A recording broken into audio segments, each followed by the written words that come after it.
Tara na, dayuhin natin ang Children's Park dito yan sa Paninkitarlac. Kung makikita nyo, napakalinis at napakaganda ng mga slides nila dito at ng mga swings. Kita nyo naman, eto nga at kalalabas lang namin galing sa Kumon. Dinala ko nga ang mga bata dito. Ayan, nag-hype pa sila sa mga superheroes para naman maging maligaya ang mga bagets.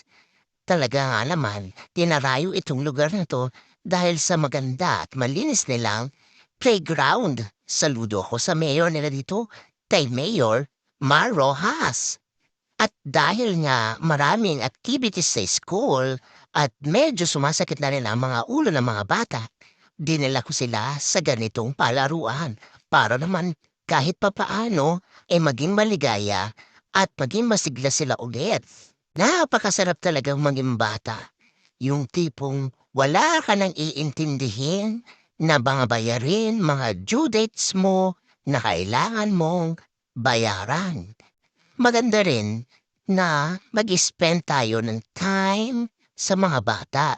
Like lang ganitong activities, masaya kasi nakakabanding natin sila.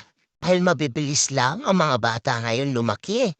Pag sila ay tumutong sa high school stage, naku, baka nga hindi na magpahalik yan at hindi na magpatabi sa'yo.